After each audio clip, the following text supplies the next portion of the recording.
Hello,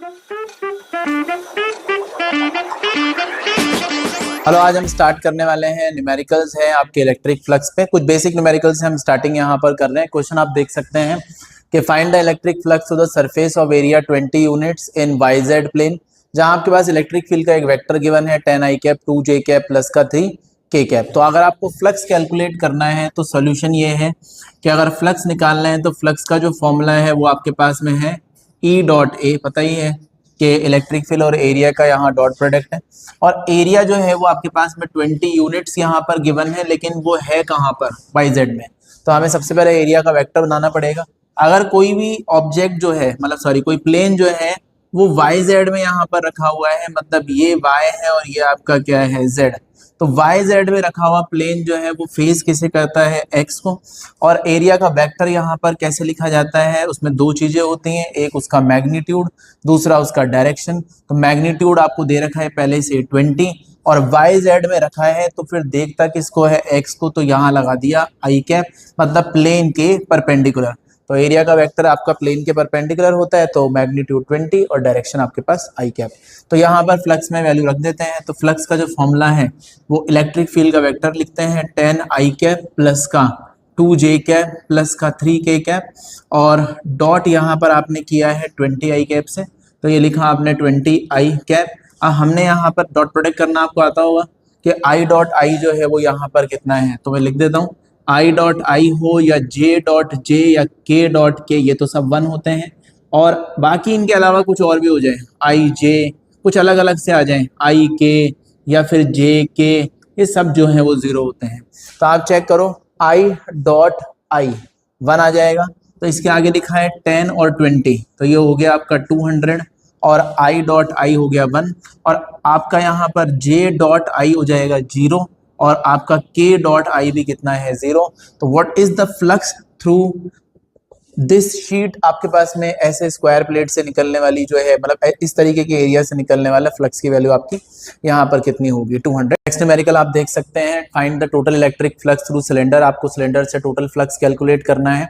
यहाँ पे आपको यहाँ इलेक्ट्रिक फील्ड गिवन है, यूनिफॉर्म इलेक्ट्रिक फील्ड है, और ऐसा मान लीजिए कि वो एक्स एक्सिस में डायरेक्टेड है, और फ्लक्स कैलकुलेट करना है सिलेंडर से। तो यहाँ पर आपके पास में फेसिस का कुछ नाम रख लेते हैं, ये 1, ये 2 और ये आपका 3। तो 1, 2 और 3 से हमें यहाँ पर अगर फ्लक्स निकालना है तो फर्स्ट वाले फेज से फ्लक्स का यहाँ पर पता करते हैं। पहले वाले फेज से फ्लक्स आप यहाँ पर कैसे निकालेंगे, तो आपका intensity into area dot product करना पड़ेगा। अब इंटेंसिटी यहाँ पर कितनी है, ई है, और एरिया यहाँ पर जो है वो पूरा ए ही दे रखा है। या तो ऐसे केस में छोटे छोटे एलिमेंट्स बना के आप इंटीग्रेट कर लीजिए, जिससे पूरा एरिया बन जाएगा। अगर इलेक्ट्रिक फील्ड यूनिफॉर्म है तो मैं पूरा एरिया भी यहाँ पे वैसे भी ए लिख सकता हूँ, तो मैंने लिखा ई और ए। अब आप यहाँ पर देख सकते हैं कि इसका एरिया वेक्टर कहाँ देखता होगा, एरिया वेक्टर देखिएगा प्लेन के परपेंडिकुलर। तो यहाँ प्लेन के परपेंडिकुलर देखता है तो वो एक्स एक्सिस के अबाउट यहाँ पर होगा, तो एरिया का वेक्टर अबाउट एक्स एक्सिस। तो आप लिखेंगे ई ए, और what is the angle between electric field and area vector. तो आप देख सकते हैं इलेक्ट्रिक फील्ड में और एरिया वेक्टर में एंगल यहाँ पर कितना है, जो है 0 डिग्री, क्योंकि ये भी आपका एक्स एक्सिस के अबाउट है और ये भी आपका एक्स एक्सिस के अबाउट है। तो ये पहले फेज से जो आपका फ्लक्स यहाँ पर बन रहा है वो है ई ए। तो ये पहला पॉइंट हमने मार्क किया। वैसे हम इसके दूसरे वाले फेज से फ्लक्स बना लेते हैं। तो यहाँ सेकंड वाले फेज से अगर हम फ्लक्स बनाने जाएं तो फॉर्मूला अब भी यहाँ पर ये है ई और ए। अब ई ए के अंदर आप क्या लिखेंगे, ई ए कॉस आपका थीटा। और इलेक्ट्रिक फील्ड और एरिया में ये वाला फेस जो है सॉलिड फिगर्स में आप देख चुके हैं, आउटर फेसेस ही यहाँ पर लेते हैं, और इसका ये वाला फेस कहाँ देख रहा है, नेगेटिव एक्स एक्सिस की तरफ यहाँ पर देख रहे हैं। तो वो जो पॉजिटिव में देखता था वहां ये वाला फेस आप देख सकते हैं negative. And what is the angle between electric field and area vector. अब इलेक्ट्रिक फील्ड आपका एक्स में है और एरिया वेक्टर आपका नेगेटिव एक्स में है, देखो ये राइट में और ये यहाँ पर लेफ्ट में। तो दोनों के बीच में एंगल यहाँ पर कितना आ गया है, 180 डिग्री। कुछ बेसिक क्वेश्चंस हैं जिससे हम उसकी अंडरस्टैंडिंग को इंप्रूव कर रहे हैं कि फ्लक्स वगैरह आपको कैसे यहाँ लिखना है। तो cos 180 आ जाएगा, और cos 180 यहाँ पर जो कि वैल्यू आपके पास में कितनी है, -1, तो ये आ गया यहाँ पर नेगेटिव का, तो -E A। तो यहाँ पे आपके पास में सेकंड इक्वेशन यहाँ पर आ गई।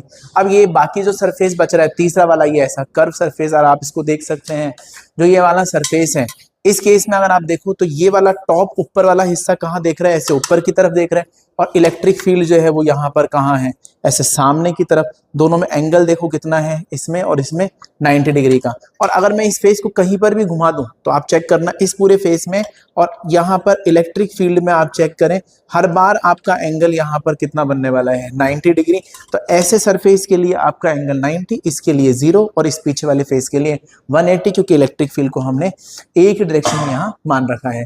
तो तीसरे वाले फेस के लिए आपका एंगल यहाँ पर कितना आ जाएगा, थर्ड वाले के लिए है आपका ई डॉट ए। तो ई डॉट ए में यहाँ लिखा इलेक्ट्रिक फील्ड और एरिया, ये लिखा ई ए और कॉस आपका, यहाँ डायरेक्ट लिख देता हूँ, समझ ही आ गया होगा कि यहाँ पर फेस ऐसे ऊपर देख रहा है और 90 डिग्री का एंगल एरिया वेक्टर और इलेक्ट्रिक फील्ड के अंदर। तो यहाँ पर आंसर आ जाएगा आपका 0 डिग्री। तो यहाँ पर आपका फ्लक्स 0 है। तीनों फ्लक्स जो है यहाँ पर ऐड कर देते हैं, जब तो टोटल फ्लक्स निकल के आएगा, क्योंकि ये स्केलर क्वांटिटी है। तो पहला फ्लक्स प्लस आपका दूसरा फ्लक्स प्लस आपका तीसरा फ्लक्स, पहले वाले में आपका आंसर आया EA और दूसरे वाले में माइनस EA और तीसरे वाले में था ही नहीं। नेट फ्लक्स यहाँ पर कितना आ गया है, what is the net flux, total flux through the cylinder 0। तो जितना भी फ्लक्स आया उतना ही चला गया। एंटर हुआ तो नेगेटिव था और जब एग्जिट हुआ तो पॉजिटिव था, साइडों से गिना ही नहीं। तो टोटल इलेक्ट्रिक फ्लक्स आपके सिलेंडर से यहाँ पर 0। क्वेश्चन देख सकते हैं आप, find the total electric flux through cylinder. आपको सिलेंडर से फ्लक्स निकालना है। डिफरेंस यहाँ पर ये है पिछले वाले क्वेश्चन से, इलेक्ट्रिक फील्ड जो है वो राइट में है एक साइड और एक साइड आपकी लेफ्ट में है, और यूनिफॉर्म इलेक्ट्रिक फील्ड है, ये याद रखिएगा। तो यहाँ पे आपको फ्लक्स कैलकुलेट करना है, तो इसके लिए इस वाले फेस का एरिया वेक्टर बनाना पड़ेगा। और इसका एरिया वेक्टर आप यहाँ पर कैसे लिखेंगे, एरिया का वेक्टर है यहाँ पर एरिया ए और डायरेक्शन यहाँ पर कितना आ जाएगा I। तो यहाँ देख सकते हैं कि राइट वाले फेस को हमने 1 लिखा हुआ है और इसका जो इलेक्ट्रिक फ्लक्स है पहले वाले फेस में ये आ जाएगा आपका E डॉट यहाँ पर A, इंटेंसिटी और एरिया का डॉट प्रोडक्ट, जो कि लिखा जाएगा कैसे, EA cos, what is the angle between electric field and area, यहाँ पर तो है cos आपका 0। तो आपका आंसर आया है E और A, दोनों में 0 डिग्री का एंगल है, आपस में एक दूसरे के पैरेलल है। वैसे ही सेकंड वाले फेस के अगर बारे में हम बात यहाँ पर करें तो सेकंड वाले फेस में आप देख सकते हैं इलेक्ट्रिक फील्ड जो है वो कहाँ पर है, लेफ्ट में, और एरिया भी जो है वो कहाँ देख रहा है, लेफ्ट में। तो आपका एरिया यहाँ पर क्या आने वाला है, माइनस का A I cap, negative direction में। बट देखो दोनों के दोनों अब भी यहाँ पर क्या है, पैरेलल है, क्योंकि राइट वाली इलेक्ट्रिक फील्ड राइट में थी और लेफ्ट वाली इलेक्ट्रिक फील्ड आपकी यहाँ पर लेफ्ट में। तो इलेक्ट्रिक फील्ड और एरिया के बीच में यहाँ पर भी एंगल जो है वो कितना बन रहा है, तो यहाँ थीटा की वैल्यू यहाँ भी आपके पास में 0 है। तो वैल्यू कितनी निकल के आ रही है, E डॉट आपका यहाँ पर A, और E डॉट A को आप क्या लिखेंगे, EA cos, दोनों पैरेलल हैं तो ये हो गया 0, और EA cos 0 को यहाँ आपने लिखा EA। तो यहाँ पर भी 0 डिग्री, इधर भी 0 डिग्री।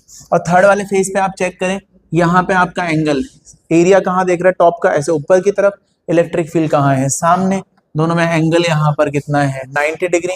तो थर्ड वाले फेस के लिए अगर आप चेक करते हैं तो आपका थीटा की वैल्यू आ जाएगी 90 डिग्री, और वैल्यू निकल के आएगा E डॉट यहाँ पर आपका A, which is EA cos 90। तो EA cos 90 और cos 90 यहाँ पर कितना है, 0।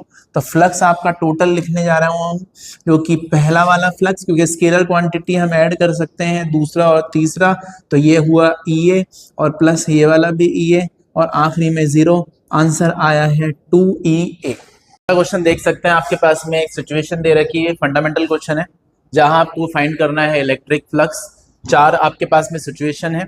पहला पॉइंट आपके पास में है इलेक्ट्रिक फ्लक्स निकालना है पहले वाले सरफेस से। फ्लक्स का जो फॉर्मूला है आपके पास में वो आपको पता है, E डॉट आपका A, E डॉट A मतलब यहाँ पर EA cos आपका यहाँ पर थीटा, और what is the angle between electric field and area vector. आप देख सकते हैं हमें यहाँ पर वही एंगल चाहिए, क्योंकि आप देख सकते हैं वो 90 डिग्री का एंगल है, तो थीटा 90 है, तो EA cos 90 और cos 90 जो है वो यहाँ 0 है।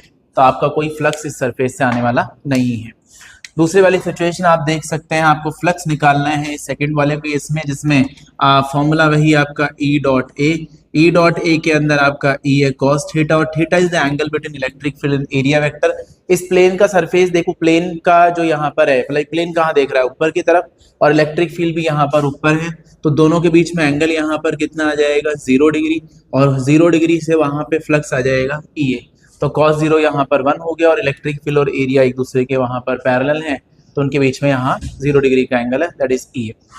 तीसरे वाले केस के अंदर आपके पास में आपको इलेक्ट्रिक फ्लक्स यहाँ पर ढूंढना है और इलेक्ट्रिक फील्ड में और एरिया वेक्टर के बीच में यहाँ पर एंगल कितना है 60 डिग्री। तो फ्लक्स की वैल्यू निकल के आ जाएगी आपके पास में, डायरेक्ट लिख देता हूँ, फॉर्मूला वही है EA cos 60। cos 60 की वैल्यू आपके पास में कितनी आती है 1/2। अब यहाँ डिफरेंट फॉर्म यहाँ क्या है, ये सारे एंगल इलेक्ट्रिक फील्ड और एरिया वेक्टर के बीच में यहाँ पर थे। इस बार क्वेश्चन एक और है, if plane makes an angle, मतलब यही जो आपकी शीट है, इस शीट ने इस बार इलेक्ट्रिक फील्ड के साथ एंगल बनाया, एरिया वेक्टर का एंगल नहीं दे रखा है, प्लेन का यहाँ पर एंगल दे रखा है। और मान लेते हैं कि प्लेन ने यहाँ एंगल बनाया है 30 डिग्री। अगर प्लेन ने इलेक्ट्रिक फील्ड के साथ में एंगल बनाया 30 डिग्री, प्लेन ने इलेक्ट्रिक फील्ड के साथ में, प्लेन है और उसने इलेक्ट्रिक फील्ड के साथ में एंगल बनाया, प्लेन का एंगल यहाँ पर 30 डिग्री है, तो एरिया वेक्टर का यहाँ एंगल कितना होगा, तो प्लेन का एंगल 30 और एरिया वेक्टर उसके परपेंडिकुलर। तो एरिया वेक्टर के लिए आपको प्लेन के परपेंडिकुलर एक लाइन ड्रॉप करनी पड़ेगी, खींचनी पड़ेगी। तो यहाँ प्लेन का एंगल गिवन है, एरिया वेक्टर के लिए कितना एंगल आएगा, तो टोटल एंगल कितना बनता है 90 डिग्री, क्योंकि वो प्लेन के परपेंडिकुलर यहाँ होता है। ये एंगल 30 है तो बचा हुआ एंगल कितना है 60।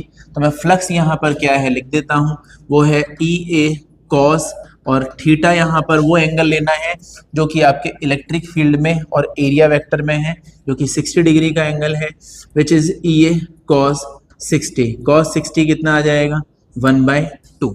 तो याद रखिएगा, जब भी प्लेन के साथ एंगल दे रखा हो, उसके परपेंडिकुलर प्लेन के साथ एंगल दे रखा हो, तो 90 माइनस करके आपको एंगल लेना है, मतलब प्लेन के परपेंडिकुलर के साथ एंगल लेना है।